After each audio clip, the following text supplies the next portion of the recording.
ये कहानी महात्मा बुद्ध के जीवन के उस पड़ाव की है जो हमें सिखाती है कि जब इंसान सत्य के रास्ते पर चलने का साहस करता है तो उसे शुरुआत में अकेलेपन का सामना जरूर करना पड़ता है, लेकिन अंत में वही रास्ता पूरी दुनिया के लिए प्रेरणा बन जाता है।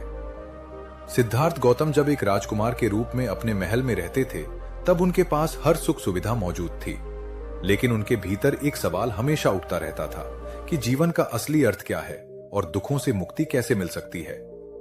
एक दिन उन्होंने निर्णय लिया कि वे इस सच्चाई की खोज के लिए सब कुछ छोड़ देंगे, और इसी निर्णय के साथ उन्होंने अपने परिवार, अपने राज्य और अपनी सारी सुविधाओं का त्याग कर दिया। उस समय उनके साथ कोई नहीं था, न कोई मित्र, न कोई अनुयायी, यहां तक कि उनके सारथी को भी उन्होंने वापस भेज दिया, क्योंकि वे जानते थे कि यह यात्रा उन्हें अकेले ही तय करनी होगी। जब वे जंगलों की ओर बढ़े तो दुनिया ने उनका मजाक उड़ाया। लोगों ने उन्हें पागल कहा कि एक राजकुमार आखिर क्यों इतनी कठिन जिंदगी चुन रहा है, लेकिन बुद्ध के भीतर का विश्वास अडिग था। उन्हें पता था कि भीड़ हमेशा आसान रास्ता चुनती है, जबकि सच्चा इंसान वही होता है जो सही रास्ते पर चलता है, चाहे वो कितना ही कठिन क्यों ना हो। आगे चलकर तपस्या के दौरान उन्हें 5 शिष्य मिले जो कुछ समय तक उनके साथ रहे, लेकिन जब बुद्ध को यह महसूस हुआ कि केवल शरीर को कष्ट देने से ज्ञान प्राप्त नहीं होगा और उन्होंने मध्यम मार्ग अपनाते हुए भोजन ग्रहण किया, तो उन 5 शिष्यों ने उन्हें गलत समझा और उन्हें छोड़कर चले गए।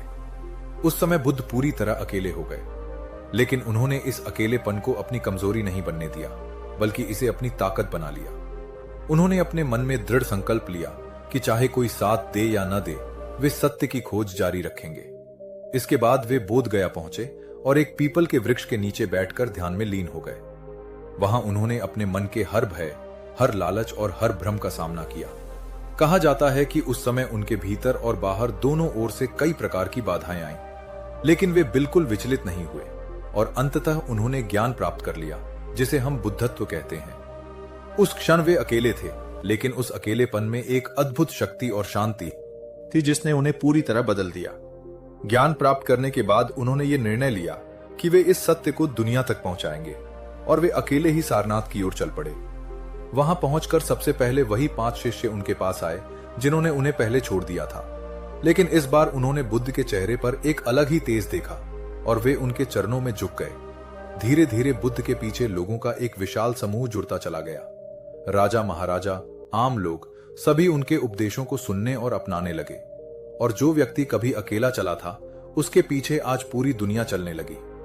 इस पूरी कहानी से हमें यह सीख मिलती है कि अगर हमारे इरादे मजबूत हैं और हम अपने रास्ते पर विश्वास रखते हैं तो हमें इस बात से डरना नहीं चाहिए कि हम अकेले हैं, क्योंकि असली ताकत भीड़ में नहीं बल्कि अपने भीतर के विश्वास में होती है। जब आप कुछ अलग और सही करने की कोशिश करते हैं तो लोग आपका विरोध करेंगे, आपका मजाक उड़ाएंगे, आपको गलत साबित करने की कोशिश करेंगे, लेकिन वही समय आपकी असली परीक्षा का होता है, और अगर आप उस समय डटे रहते हैं तो एक दिन वही लोग आपकी सफलता के आगे सिर झुकाते हैं। इसलिए जीवन में कभी भी अकेले चलने से मत डरिए, क्योंकि सूर्य भी अकेला ही चमकता है और पूरी दुनिया को रोशनी देता है। ठीक उसी तरह अगर आप अपने लक्ष्य पर अडिग रहेंगे तो एक दिन पूरी दुनिया आपके रास्ते पर चलने के लिए प्रेरित होगी। यही गौतम बुद्ध का सबसे बड़ा संदेश है। अपने रास्ते पर विश्वास रखो, चाहे पूरी दुनिया आपके खिलाफ ही क्यों ना हो।